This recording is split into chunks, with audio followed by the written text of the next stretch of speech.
कर्म का बंधन अवश्य निर्मित होता है, किंतु कार्य का बंधन निर्मित नहीं होता पार्थ। तुम्हें कर्म और कार्य के बीच क्या भेद है, ये जानना आवश्यक है।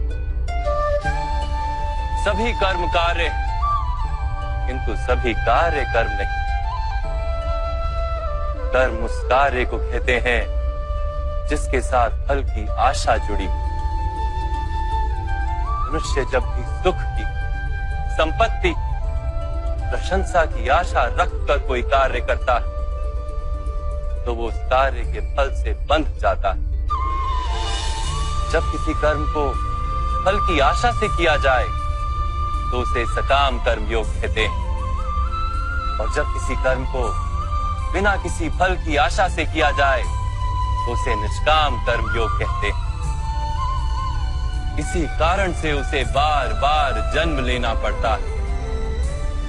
वास्तव में मनुष्य को कोई कर्म नहीं बांधता, कर्म से जुड़ी आशाएं उसे बांधती।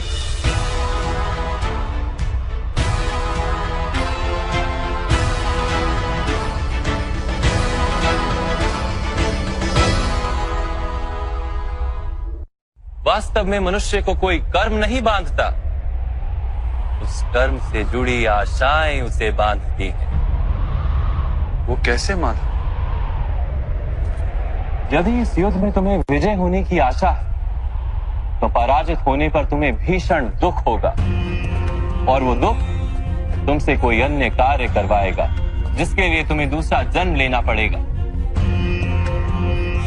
और यदि तुम विजयी हुए तो तुम्हारा अहंकार बढ़ेगा, और वो अहंकार तुम्हें विश्व विजय के लिए प्रेरित करेगा, तुमसे हत्याएं करवाएगा और उसका पाप तुम्हें बांधेगा।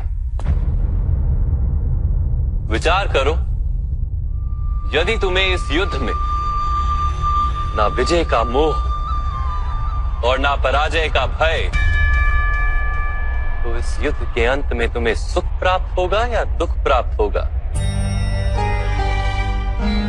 ना सुख माधव, ना ही दुख।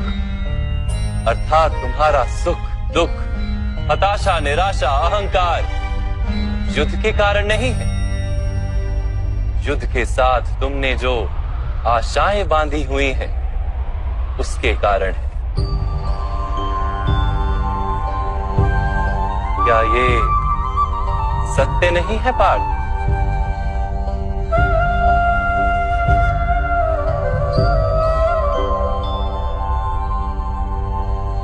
सुख दुखे समे कृत्वा लाभा लाभो जया जयो ततो युद्धाय युज्यस्व नैवं पाप मवाप्स्यसि।